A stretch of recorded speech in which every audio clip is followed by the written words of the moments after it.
Salut les amis, on se retrouve aujourd'hui pour une nouvelle vidéo, un petit peu plus longue que d'habitude je pense, car je vais vous parler en fait de ce qu'est le Proof of Work et le Proof of Stake. Donc je vais les comparer un petit peu, vous expliquer ce que c'est, vous donner un petit peu les avantages, les inconvénients de l'une et l'autre, enfin tout ce genre de petites choses, mais après vous pourrez plus dire que vous ne saurez plus la différence entre les deux. Voilà, on se retrouve juste après le générique.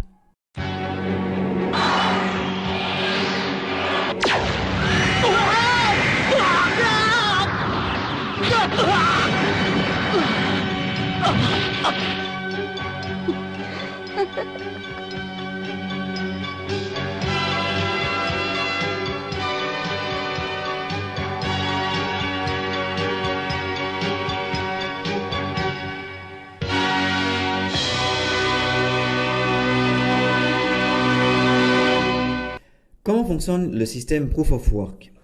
Les blockchains sont en fait sécurisées et vérifiées par des mineurs virtuels du monde entier qui se lancent en fait dans une course pour être les premiers à résoudre une énigme mathématique pour valider en fait une transaction sur la blockchain.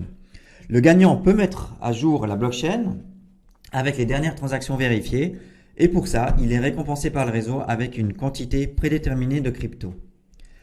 Qu'est-ce que le Proof of Stake? Donc, en fait, c'est un consensus qui permet aux utilisateurs de s'engager dans la blockchain et de contribuer à sa sécurisation.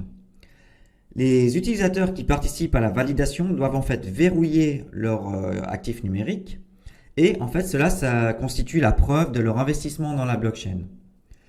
Ils ont ensuite la possibilité de valider de nouveaux blocs pour gagner des récompenses qui en découlent.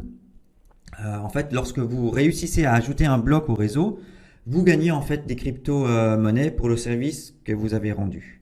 Mais attention, si vous validez mal ou si vous essayez de tromper le système, vous risquez de perdre une partie ou toutes de vos jetons stakés. Alors, comment fonctionne le système Proof of Stake? Donc, les participants, ils stake en fait, ou ils déposent un nombre requis de jetons dans le smart contract de la crypto-monnaie en question. Une fois que c'est fait, ils ont la chance d'être sélectionnés comme validateurs. Le Proof of Stake, il utilise un processus d'élection semi-aléatoire pour décider des validateurs de chaque bloc. Ce processus est basé en fait sur plusieurs facteurs tels que le nombre de jetons mis en jeu, le temps total de mise en jeu et l'historique de validation. Comme il y a plusieurs validateurs pour chaque bloc, les blockchains, en fait, ils ont un seuil pour le nombre de validateurs qui doivent contenir de sa légitimité pour être ajoutés. L'attente de ce seuil est appelée consensus. Dans la plupart des blockchains, si les 2/3 des validateurs sont d'accord pour ajouter le bloc, celle-ci est adoptée. Alors, quel est l'avantage du système Proof of Work, donc la preuve de travail? Alors, on peut voir comme avantage donc une augmentation de la concurrence. Donc, la concurrence est au cœur en fait de ce système de preuve de travail. Les participants sont engagés en fait dans une course pour résoudre les énigmes le plus rapidement possible. Celui qui y parvient gagne en fait la possibilité d'ajouter un bloc et d'être récompensé pour sa puissance de calcul. C'est comme ça en fait que le réseau se sécurise. Un réseau plus ouvert aussi. Vous pouvez commencer à exploiter la preuve de travail dès maintenant. Pas besoin en fait d'avoir des ordinateurs hyper puissants, du matériel de minage. Non, il suffit en fait de rejoindre un pool minier avec votre ordinateur.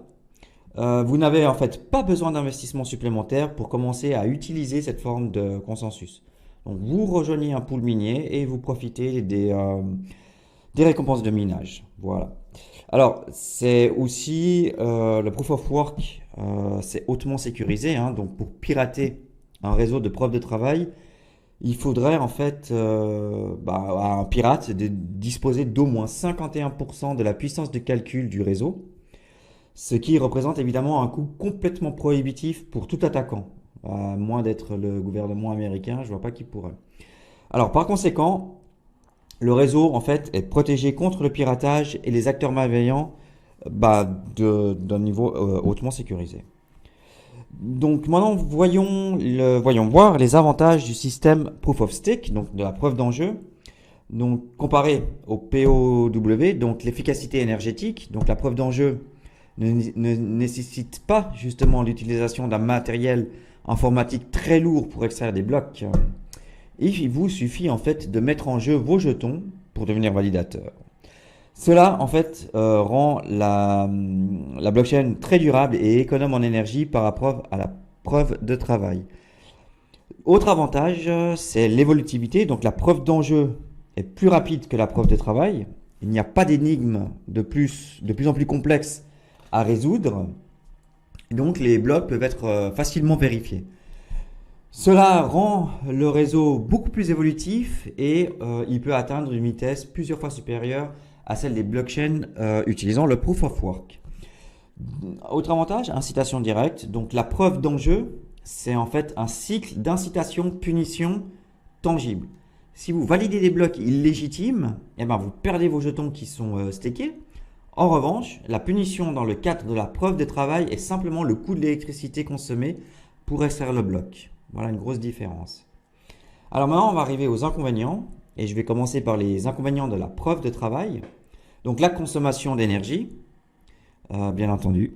En raison de la puissance de calcul nécessaire pour résoudre les énigmes mathématiques, eh bien la preuve de travail est extrêmement énergivore et une seule blockchain peut consommer plus d'énergie que des pays entiers. Vous pouvez le voir assez fréquemment dans la presse dire que le minage du Bitcoin c'est autant que la consommation de l'Iran, blablabla. Voilà. C'est pas faux. C'est pour ça que la course à l'énergie verte a commencé depuis maintenant bien des mois. Alors, un autre inconvénient de la preuve de travail, c'est qu'elle n'est pas évolutive comparée à la proof of stake. Donc, par nature, les énigmes de preuve de travail doivent être difficiles à résoudre. Il faut très peu de temps. S'il faut en fait très peu de temps pour les résoudre, la blockchain ne sera pas bien sécurisée. Cependant, la preuve de travail ne peut pas évoluer pour répondre à la demande d'un plus grand nombre de transactions. C'est ça un des plus gros problèmes. Notamment pour le Bitcoin et pour l'Ethereum avant de merge. Voilà. Bon, après, il y a toujours les solutions de couche 2 qui peuvent aider pour la rendre plus évolutive. Les déchets électroniques est un autre inconvénient. Donc, évidemment, pour rester compétitif dans la preuve de travail, les mineurs doivent acheter le matériel le plus récent pour tenter de l'emporter sur tous les autres participants. Oui, c'est la course au matériel le plus efficace, le plus récent. Donc, ça sous-entend que le matériel le plus ancien est généralement mis au rebut, donc on le jette, ce qui entraîne la production de déchets électroniques. Maintenant, l'inconvénient de la preuve d'enjeu. Alors, le temps de blocage. Certaines blockchains, en fait, peuvent exiger de vous que vos jetons soient bloqués pendant des semaines ou des mois, et même si vous voulez plus, en fait, ne participer à la validation. Voilà. Donc, vous vous engagez. Certaines blockchains demandent 6 mois, d'autres 1 an, d'autres 3 ans. L'Ether, à l'époque, c'était 3 ans minimum, je crois. Et d'ailleurs, je pense que vous pouvez toujours pas enlever vos Ethers si vous êtes validateur. Donc voilà. Donc après, il faut savoir aussi, il faut bien se renseigner avant de voir voilà, combien de temps vous allez staker vos jetons pour devenir validateur. En fait, il s'agit d'une mesure de sécurité pour s'assurer qu'il n'y a pas d'altération de la blockchain. Évidemment, ça peut constituer un inconvénient pour les utilisateurs qui aimeraient partir avant le terme qu'ils avaient prévu. Alors, l'accumulation de jetons, donc les validateurs peuvent être incités à accumuler les jetons et à augmenter en fait leur chance d'être choisis pour chaque bloc, donc en accumulant les récompenses de staking. Cela permet en fait de bloquer encore plus de jetons et de réduire le nombre de jetons en circulation si la supply est définie à l'avance. Comme par exemple le BNB qui avait une supply dès le départ de 200 millions maximum, contrairement à l'Ether qui n'a pas de supply maximum. Donc ça, vous devez aussi le voir. Donc, est-ce que la preuve d'enjeu conduit-elle à la centralisation? Parce que ça, on l'a vu, on le voit assez souvent dans la presse. Il y en a qui disent, ouais, voilà, machin, blablabla. On peut vous donner un début de réponse, en tout cas sur les conditions actuelles de marché qu'on connaît actuellement. Donc la méthode en fait de preuve d'enjeu tend à être plus décentralisée que la méthode de de preuve de travail. Dans le cas de la preuve de travail, en fait, la validation est une compétition entre les utilisateurs. Ça, faut bien le comprendre.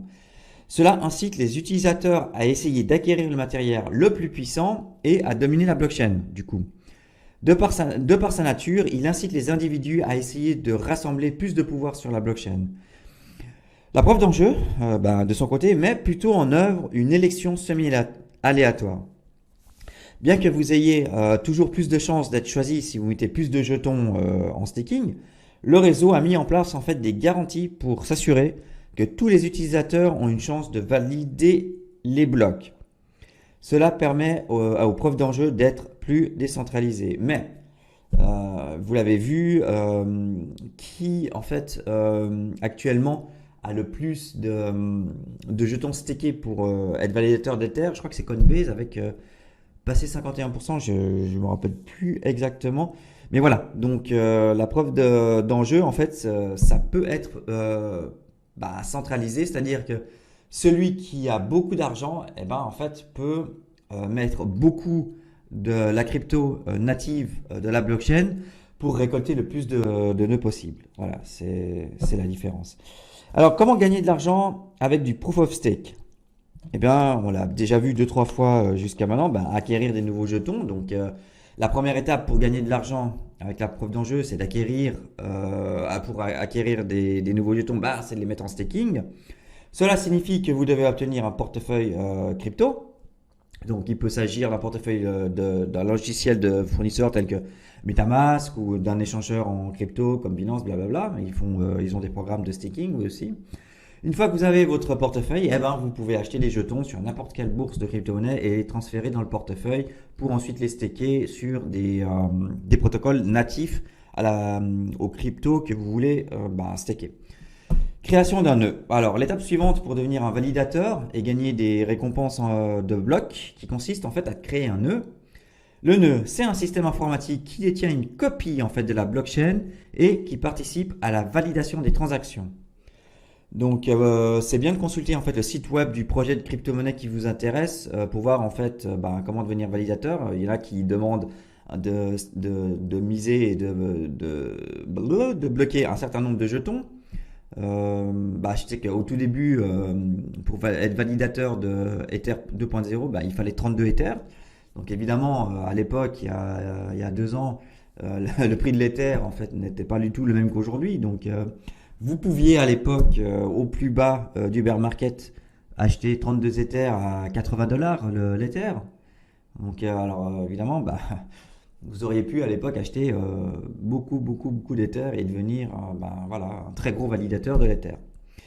Donc du coup, allez regarder les sites internet de la crypto que vous voulez. Ils ont des guides détaillés en fait sur les spécifications minimales requises pour devenir un validateur sur leur blockchain.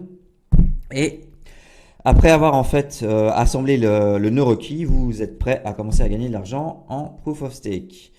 Il y a aussi les pools de staking, donc ça demande peut-être un petit peu moins de travail et d'engagement. Donc si vous n'avez pas assez de jetons ou d'argent en fait pour devenir un validateur et gérer des nœuds, donc vous pouvez participer à des pools de staking. Donc il s'agit d'un groupe d'utilisateurs qui mettent en commun en fait leur argent pour faire fonctionner un seul nœud. Ça vous permet en fait de gagner de l'argent en proof of stake sans investir une grande partie de vos revenus. Vous allez en fait vous mettre avec d'autres gens pour une part du gâteau pour un nœud. Et en fait, si vous mettez 10% du montant de ce pool, vous aurez les 10% de récompense d'un seul nœud. Voilà. Je pense que c'est clair à comprendre dans ce cas. Est-ce que la proof of stake rend en fait la blockchain sécurisée? Ou le système proof of stake est-il sécurisé par nature? C'est aussi une façon de voir. Le proof of stake en fait est une méthode de consensus hautement sécurisée. On a déjà la réponse. C'est pourquoi en fait le mécanisme de choix pour la plupart des nouvelles blockchains, c'est le choix pour la plupart des blockchains. Voilà. Donc même Ethereum, la deuxième plus grande crypto-monnaie en termes de capitalisation boursière, elle est passée de proof of work en proof of stake. Cela ne serait évidemment pas le cas si les utilisateurs du réseau ne faisaient pas confiance à ce mécanisme pour répondre aux exigences de sécurité des applications crypto de la DeFi. Voilà. En conclusion, qu'est-ce que je pourrais dire? Eh ben, que le mécanisme en fait du Proof of Stake a rapidement supplanté le mécanisme Proof of Work en tant que mécanisme de consensus le plus populaire. Donc son efficacité énergétique et son évolutivité sont évidemment très recherchées à mesure que le marché des crypto-monnaies se développe. Il peut aussi offrir des transactions plus rapides sans compromettre la sécurité de la décentralisation. Alors tout le monde peut participer au Proof of Stake et gagner de l'argent grâce à des pools de staking ou en devenant un validateur. Donc voilà, pour toutes ces raisons, eh ben, le Proof of Stake est devenu vraiment très populaire. Donc si vous avez des questions, n'oubliez pas de les mettre en commentaire. Je suis aussi disponible sur mon Twitter, c'est CryptoWire. Voilà, donc j'espère que ça vous a un petit peu aidé à comprendre en fait ces deux mécanismes. Et que si vous voulez développer une nouvelle blockchain aujourd'hui, eh ben, vous aurez plutôt tendance à le faire en Proof of Stake. Voilà, ben, je vous souhaite une belle journée, une bonne soirée, ça dépend quand vous allez regarder cette vidéo. Et je vous dis à plus tard les gars.